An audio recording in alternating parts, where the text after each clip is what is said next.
Hey guys, I'm Brandon from the Vancouver Pupps and welcome back to another workshop. And today, as you can see, we're going to be working on one of our co-stars of the Vancouver Pupps, a very important one, Curly, today. So this is the original sack puppet of Curly, which is basically the second puppet I ever designed after Oko. And he's sort of the fun character for Oko to play off of, and that's sort of like have a love-hate relationship between the two of them. It's been a lot of fun to shoot videos with, and then I did get around to creating this one, which I use for just a stop motion. So this is a fully posable one, three-dimensional. Yeah, but I think I'm ready to do another one. So we've been able to do some live performing now with 2 out of the 3 main stars, Oko and Harwood, but now I really want Curly to be able to join the trio, so that I have the main 3 characters from the Vancouver Pupps able to perform live at a show. So what we're going to do is I'm going to create a Curly that can walk around just like the dancing Oko that I designed. So there's going to be someone similar to that. But it's going to be handled a little differently with the hands. The feet are kind of going to be the same idea. But what I really want to do is have one hand posable, the left one presumably, and then have an articulated hand on his right hand, which will be manipulated by the puppeteer. This is kind of a crazy idea I have, just so that he's not exactly the same as Oko, so that you know, there's not all these like strings everywhere with dangling the marionette strings and stuff with Oko. So Curly, maybe we can do something a little differently. And so I'm doing a little research, and I picked up some things that I just wanted to sort of like play around with and experiment with, that just sort of inspire me and get some ideas about how I'm going to do this. This is the first thing that I got from the Looney store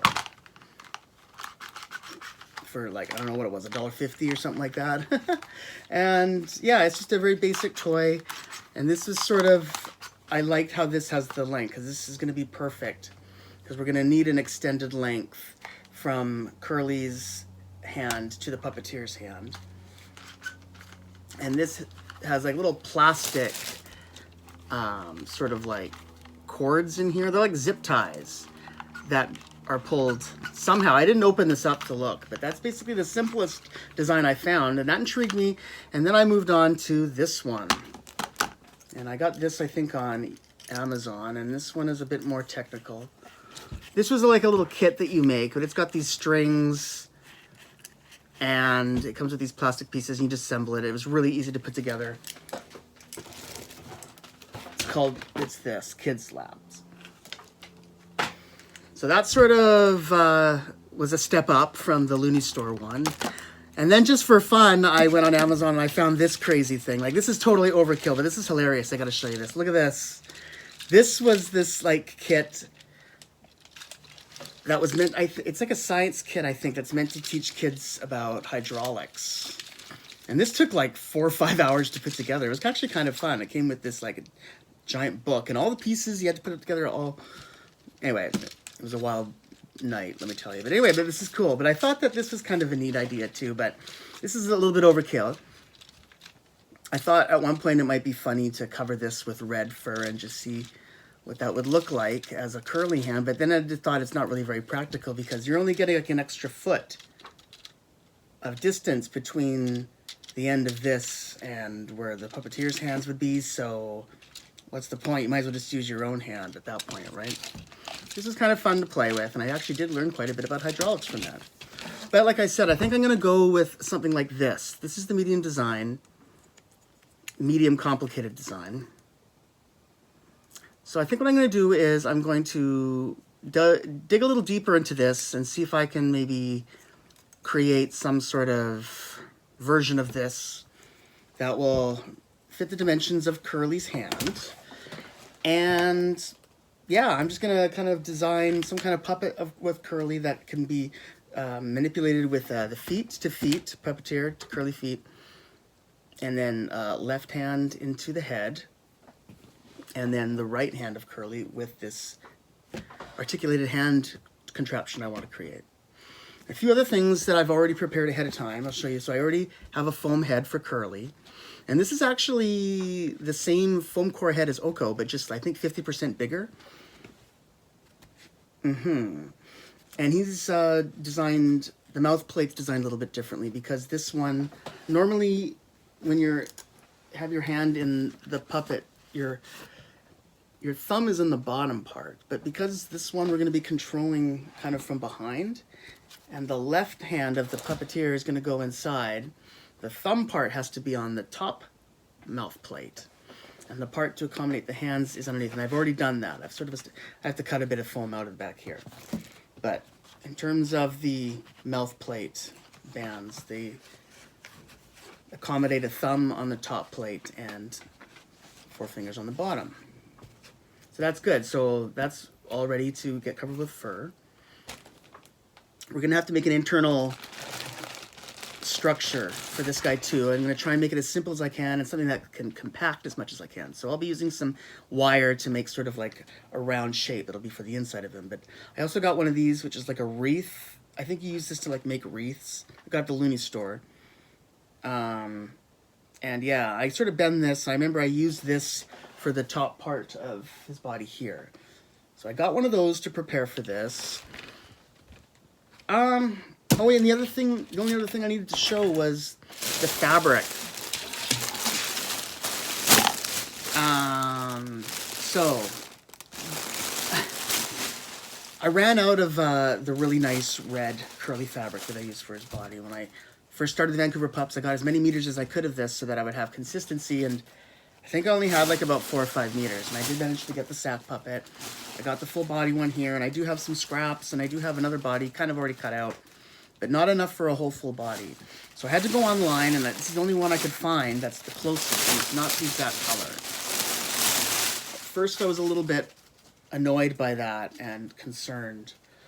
See, this is a glove that I use for close-up shots with him, and look, this is the difference in color. It's a more rich red. This one's a little bit lighter and more orangey. However, I've just decided that since I've invested in this, I have the fabric in order to make this. I'm just going to go with it. It's not a bad red, but it's just not the same. But the thing is, this puppet that we're going to be making is never going to be sliced in with separate shots with these two. So you're never going to see direct color similarities between shots. So I don't think it really matters. I think it'll be fine. I think I can live with this sort of different shade of orange. He'll be a little bit different shade of red at a live performance, and that's fine. All right, so that's a lot of information I've just thrown at all of you guys here. That's what I'm going to be trying to do in this workshop is a lot. But I'm going to first start by just cutting out a full set of body parts, pattern pieces from my archive where I keep all my patterns. And I'm just going to start sewing that together just so that we have the basic shell, the skin kind of put together. And then I'll just start to show the inner parts and how we're going to sort of set up all the parts that we're going to manipulate with him, all right? All right, let's get to it.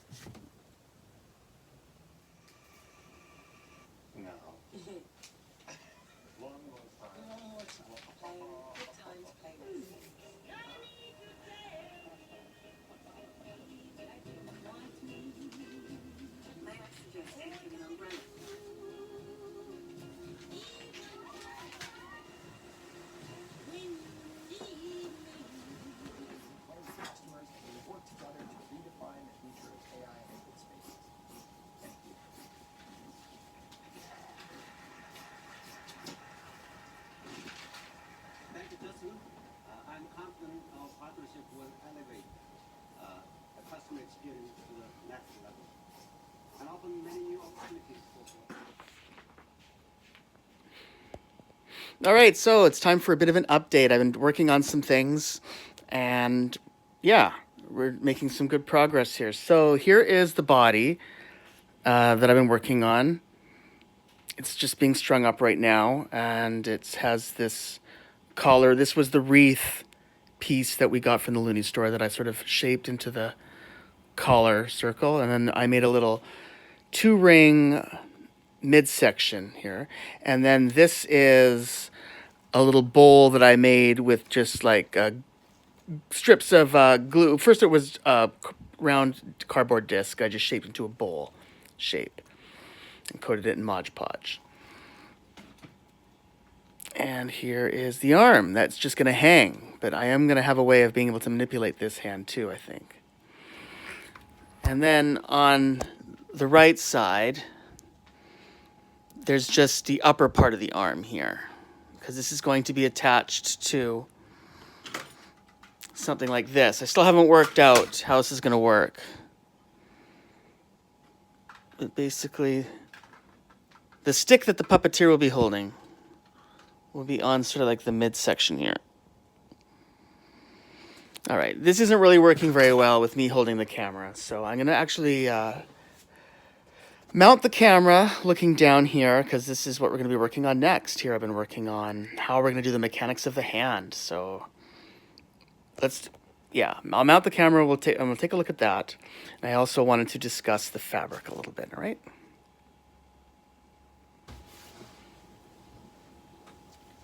All right, so like I said, I've been working on the design I wanted to use for the mechanical hand. So this is a mock-up that I did just out of cardboard. This is really crude, but it was good enough for me to test. Basically, it has these little chips on the back of the fingers here.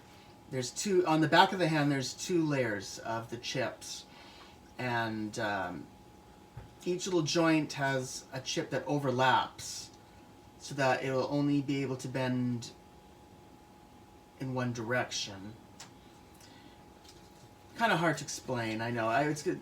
These are elastics. Anyway, once it starts moving, it'll make more sense.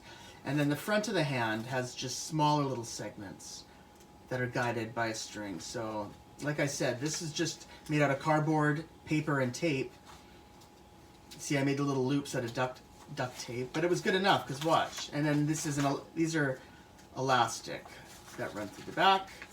And the elastic hold it in place, but see, it actually does kind of work. Not bad, huh? For a bunch of paper, cardboard, and tape. Not bad. And you can see the elastics pull the fingers back so that they sort of rest in a flat open. But we want to obviously have a better version of that. So here it is. Here's going to be version 2 that I'm going to be putting together. So now we're evolving from paper, cardboard, and tape to wood. This is basalt wood and leather.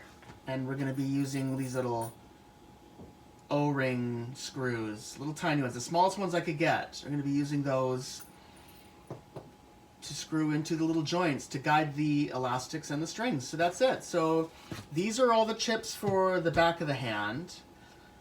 There's a lot more of those chips because they have to have the ones that basically stop it from going too far.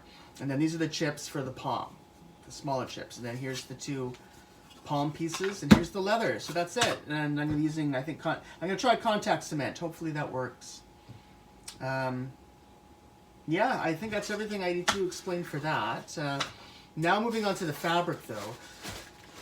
The more I started looking at this fabric that we got, I just hate it. It's really low quality. It's not just a matter of the color now. The more I started cutting this and working with it and sewing, I noticed it was just really, really ugly stuff. It's very, very low quality. But anyway, I've sewn up a skin. I've done, but I think I'm gonna keep looking for some better fabric to use for curly, because I don't know if I can live with this or not. But we'll see. As a last resort. But I do have a skin sewn up of the body. So what I'm going to do is put this on the understructure that we've made and see how it looks, so we can start maybe practicing with this. But I did get some samples of... I found another person on eBay that might have some of the stuff we might like. So I got some samples. Let's take a look and see what this quality is like. This is a lot better. Oh, this is way better. Yeah. So here I got some samples of the dark and the red. Wow, this is really cute. Yeah, this is better. So I think what I'll do then is order more of this light red one. This is awesome. It's curly. And it's way fuller than this. Look at this garbage that I had before. See, this is way better. All right, well, let's see if I can get some more of this and hopefully enough to put together a body. And yeah, in the meantime, I'm gonna start putting together the pieces for the hand. Let's start putting this together.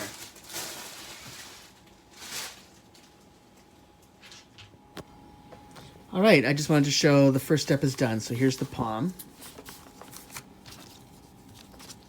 See, there's little left gaps in between all the digits so that on the palm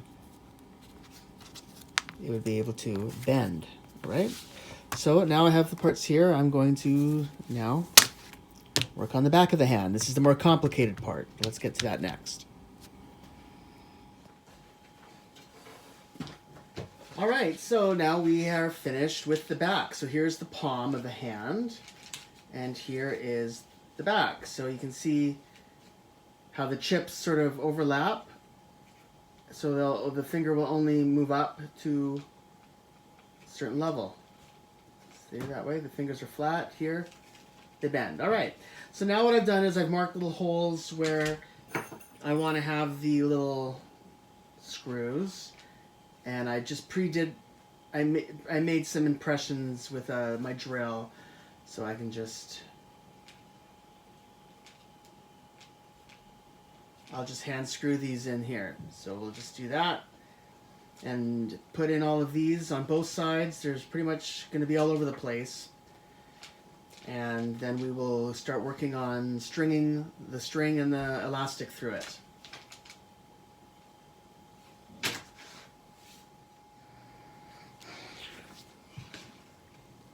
All right, so there we go. I managed to get all of the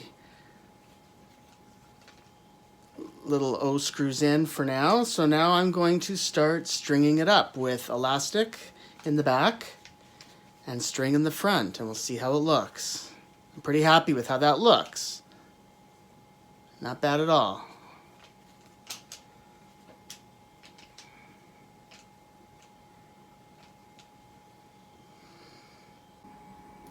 Oh yeah, and I just realized I forgot to show this. We've also got these. These are the shoes that have been attached with Gorilla Glue to a plank that will eventually be painted black. This will all be painted black later.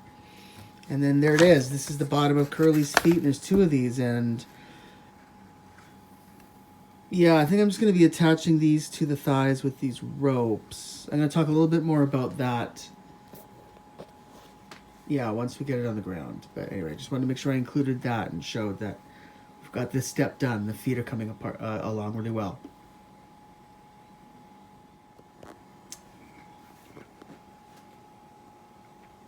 All right, so here we are at the workstation, and we have done a lot of progress on things, and I'm going to just quickly go over things. So first of all, here's the body. That's just with the temporary fur. You can see it's looking pretty good, and here is the little arm that's going to come out to attach to the rest of the arm and the handle that the puppeteer is going to be using.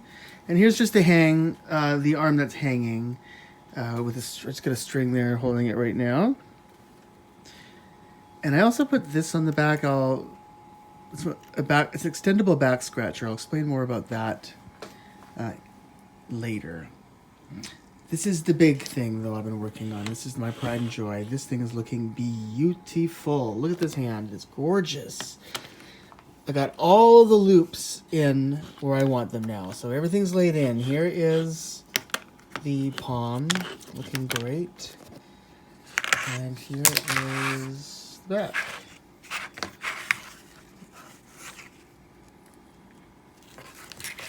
And all the loops. These are like hooks, so these are because these are where the elastics are gonna go, and then the elastics will just hook onto there. There's a lot more involved with this side, which is the strings. So moving from the hand, looking down here, I lead them down, more loops down here. And then here is the handle, which I've attached a hinge to so that there's some movement in the wrist, and also added this extra piece just to stop the wrist from going so far. So that's about as far as it'll bend. By just twisting the handle the puppeteer should be able to move Curly's hand around a little bit at the wrist. We'll see how it works. And then, yeah, the strings are just going to come up here, and then they're going to go through here. And this was the handle that I recycled from that Looney Store hand one from the beginning that I showed you. But it's a nice handle, so I'm going to be using that. And this is where the hand is going to be. And there's going to be 4 rings attached to strings that are going to be here. They're going to be used to do the fingers. So there it is. It's all coming together. And then this hook here, this is the hook that's going to be used to attach to this part of the arm here. Where are you? Come on.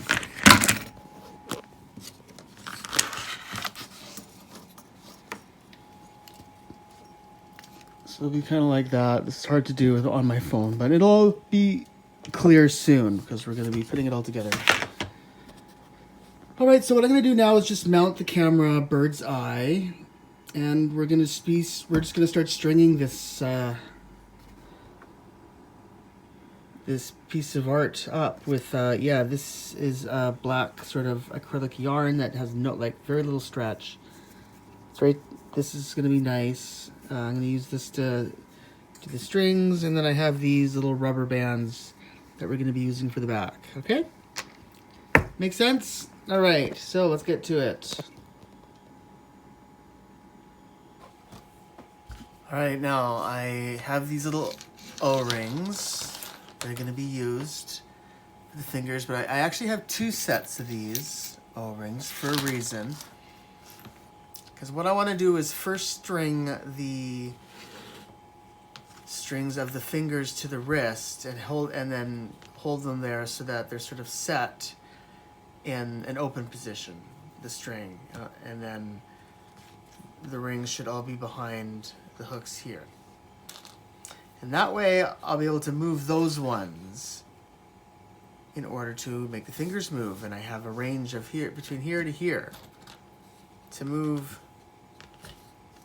the rings, which should be enough to close the fingers. Okay, so let's start doing that. Oh, I wonder if I should do the elastic first. No, I guess it doesn't matter.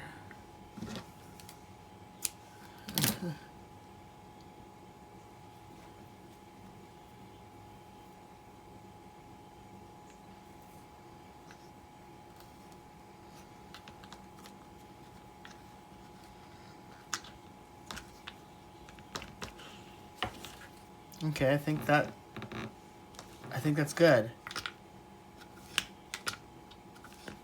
I don't even have the elastic in, but it's already pushing it back. But yeah.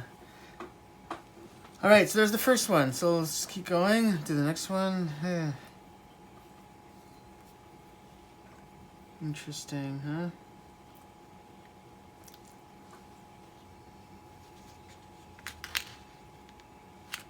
All right, that one's done. So one more to string.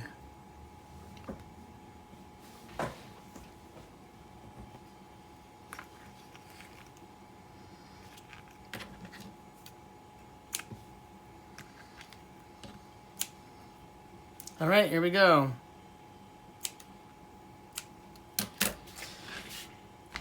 So there's the first set of strings done. And that's how they move when these get pulled.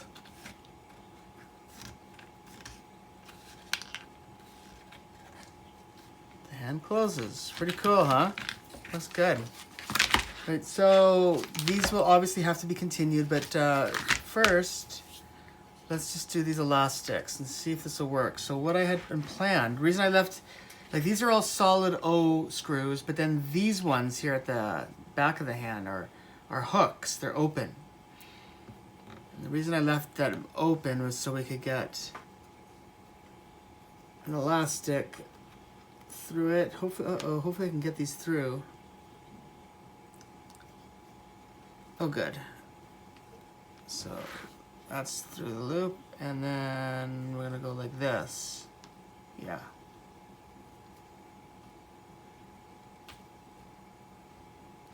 In fact, I think I'll do that on all of the fingers first. So that's secure at that end now. So yeah, take the elastic.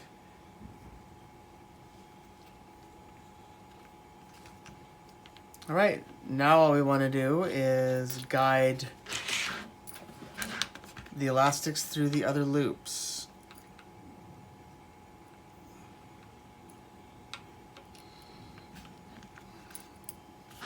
All right, so there's the first one, and put it over the hook. So there we are. So the elastic there, it's like not super tight, but it's definitely, yeah, offering a resistance. Let's see here. Amazing.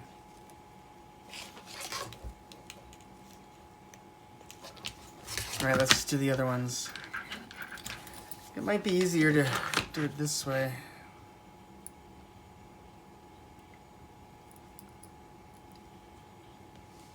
I'm also wondering if these elastics are going to be too strong, too resistant, but I don't know. We'll see. Maybe not. I don't know. You probably want something with good resistance. You don't want them weak, right? We don't want the fingers with a weak hold. I was thinking it might even be worth, when I get the new fabric to do the skin, I might even need to redraft the hand pattern to include something on the palm. I was thinking of adding maybe like a red vinyl to the palm so that it's easier to hold things, right? Because this hand is normally all covered in fur, that really slippery, synthetic, curly fur, which is cute and everything.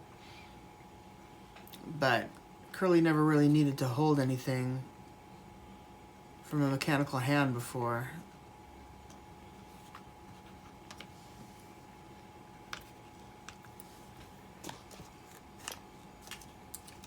This one's a little weak. The other ones have a pretty good hold.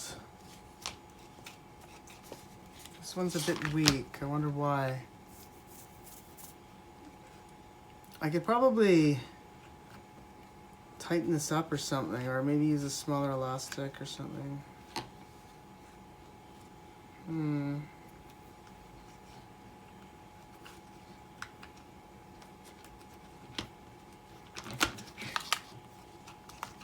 I just twisted it up a bit. I don't know if that helped. It might have, actually.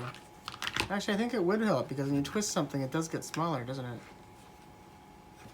Give it a few more twists.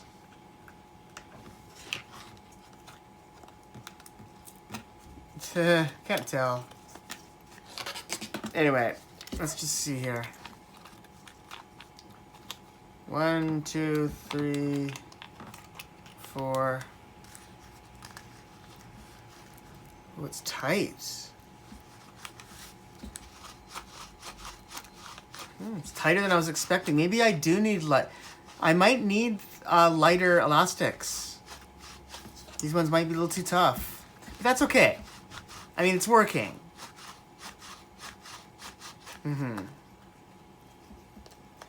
Yeah, it's working. Okay, that's good. So what I think I'm gonna do is look for some lighter elastics. Yeah, because that can easily be changed. That's the nice thing about this, is we can just easily change things or repair things. All right, so the next step is going to be more wiring. Now I'm going to be doing is bringing these strings, attaching a string to these, and then following it all the way up to the handle.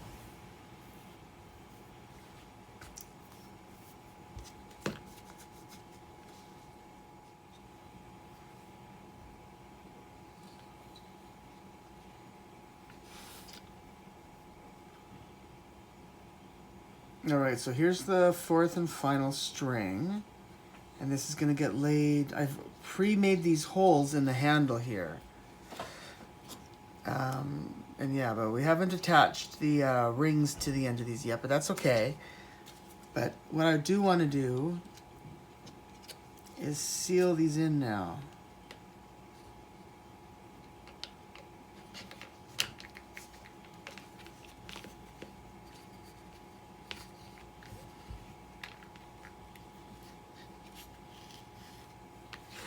So I can pull the strings.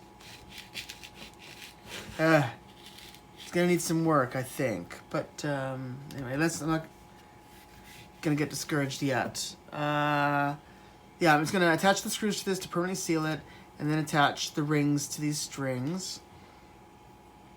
I might need to work on these. I'm worried about the friction between the strings and these holes that I sort of crudely drilled in the plastic.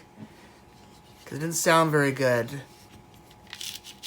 It's scratching, you hear that? I don't know, it's making me nervous.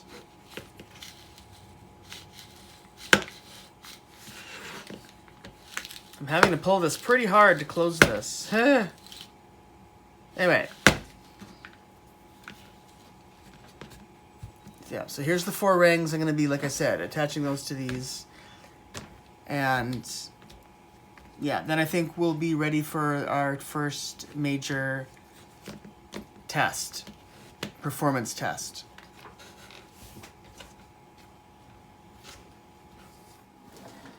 All right, so I had to make some alterations to the materials that we were using. It turns out this yarn was not a very good choice. When I was sort of testing it between short distances to see how taut it was, and it felt pretty taut, but I guess when you get a piece of yarn over a longer piece, over a longer range, I was finding that there was stretch to it, so it was interfering with the movement of our pieces, so I couldn't use it anymore. So I went out to try and find some string that didn't have any stretch. I was hoping to find like a nylon thread or something like that, a nylon thread, but what I ended up finding was this floral wire is very thin. It's almost like string. It's so soft and pliable, and you can tie it in knots and do all kinds of things, but it's metal. So there's no stretch to this at all. So I restrung this whole thing with this floral wire, and I think it's going to be a lot better. It's very tight. On the back we have just the usual elastics, which are all sitting nicely. And now I'm going to put my fingers into these holes. All right, so here we go. Okay, here's the different... There's all the different fingers.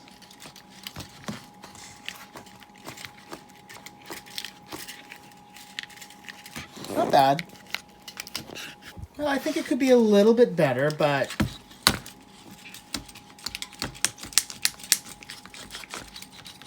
here's the fingers. Yeah, they're moving.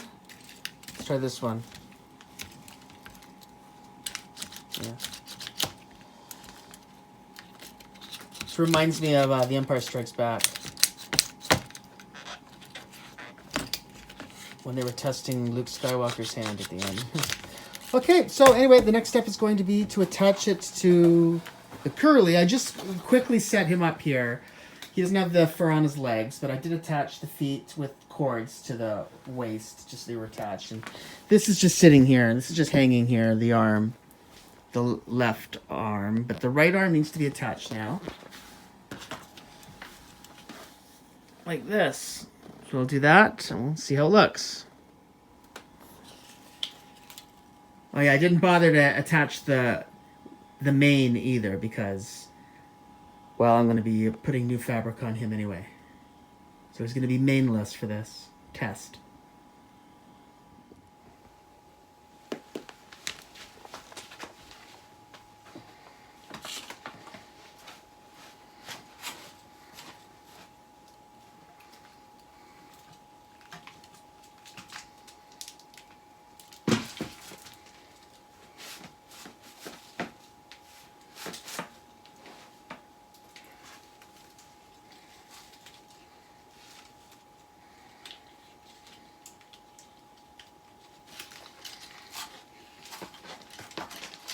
All right, so there we go, guys.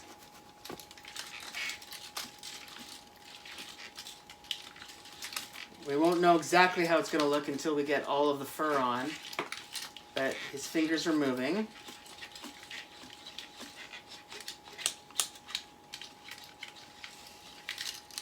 Kind of hard to move them all though at the same time. But, I mean, overall it's not bad. Blah, blah, blah, blah, blah. Curly. Mm-hmm.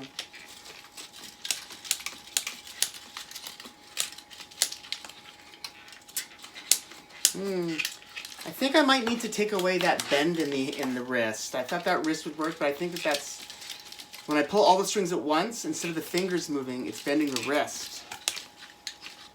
So I think I'm gonna have to straighten out the wrist. But overall, I think this looks pretty good.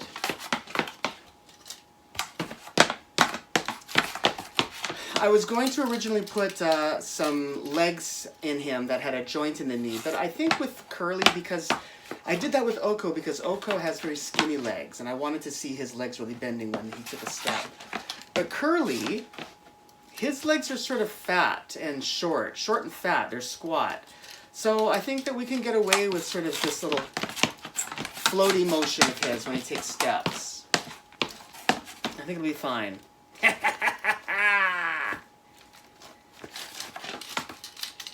So I also want to work on over here this little extension here. The extension at the end behind this arm.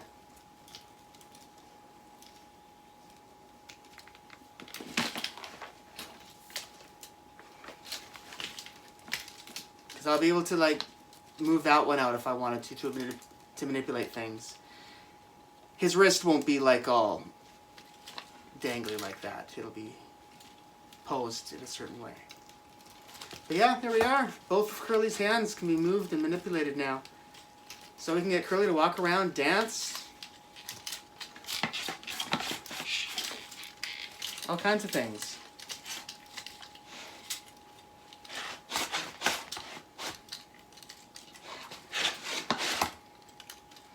And then this, so obviously this upper part is going to be painted black, as well as the sticks that connect my shoes to the back of his feet. Those will be painted black as well. And then the back of this, if I'm going to use this, the back of this will need to be painted black as well. Or red, perhaps, but black I think is best. Alright, so there you are, guys. Brand new Curly. I would have liked to have had all the fur on to finish things off, but the fur is still coming in the mail, but yeah. Once I get the fur, we'll put this all on him, and then you'll be seeing this guy very soon at the next live performance show. So once I got the sketch all ready for this guy. So yeah, the next Puppet Slam coming up. Get ready for Curly, folks. It's going to be a wild one. But thanks, everybody. That's everything for this workshop. Thank you all for watching.